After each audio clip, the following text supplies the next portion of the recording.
ब्राह्मण जाति में जन्मा हुआ व्यक्ति डाकू हो गया, और डाकू हो गया तो बहुत भयंकर डाकू हो गया, प्रसिद्ध हो गया। उस क्षेत्र में कोई नहीं जाओ, उस वन में जहां वो रहता था। कहते हैं एक बार सप्तऋषि उधर चले गए और उस डाकू ने कहा कि तुम रुक जाओ, रुको तुम। वो क्या करता था, पहले मारता था और पीछे लूटता था और काट के उंगली कहते हैं अपने गले में टांग लेता था कि मैंने कितने आदमियों को मार दिया, गिनती करने के लिए। तो महर्षि नहीं रुके, सप्तऋषि नहीं रुके, चलते रहे। फिर उसने कहा रुक जाओ, नहीं तो मैं तुम्हें मार डालूंगा। अब ऋषि कहने लगे ले भगत हम तो रुक गए, तू कद रुकेगा? हम तो रुक गए, क्योंकि उन पूरी कॉन्फिडेंस के साथ उसका सामना किया, नहीं तो उसकी तब शक्ल देखते कि गिबत जाया करती इंसान की। तब उसने देखा कि तो बड़े धड़ाके से बोल रहे हैं। उसके अंदर का वो शत्रु जो खुरापात था वो दब गया, एकदम सुन्न हो गया वो। उसने पूछा क्या बात, कि हम तो रुक गए, तू कद रुकेगा ये जुल्म करने से? क्या तू ये जुल्म जो कर रहा है इसके तेरे घर वाले हिस्सेदार हैं?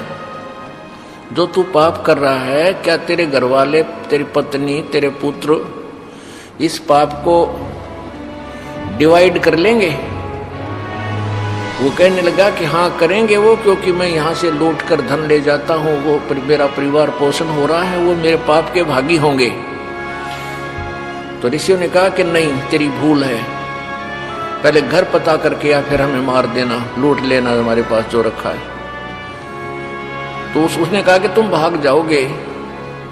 ऋषियों ने कहा कि हमें बांध दे प्रत्येक वृक्ष के। उसने न्यारे न्यारे सातुओं को अलग अलग बांध दिया, पीछा हाथ करके घर गया।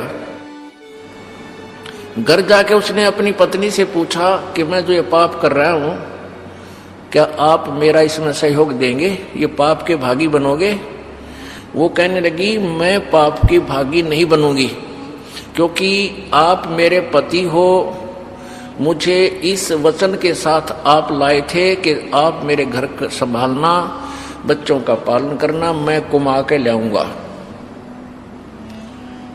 अब मेरे लेखे तू मजदूरी कर, मेरी तरफ से चाहे तू डाके मार, मैं अपना काम कर रही हूं, इस पाप का भागी तू होगा।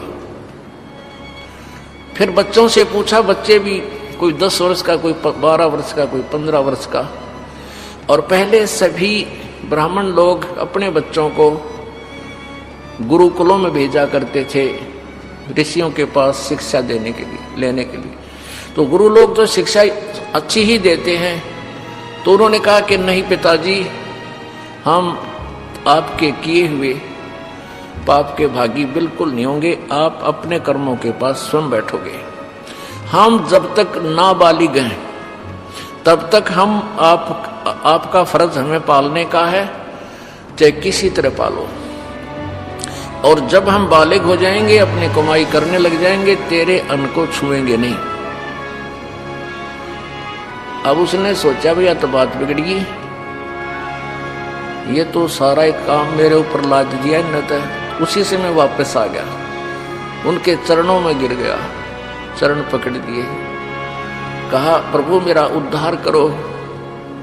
अब जैसा भी उनको समाधान था उनको बता दिया कि बेटा भक्ति करे, डट कर साधना कर, तेरा कल्याण हो जाएगा। तो कहते वो बुराई त्याग करके फिर महर्षि की पदवी पाया।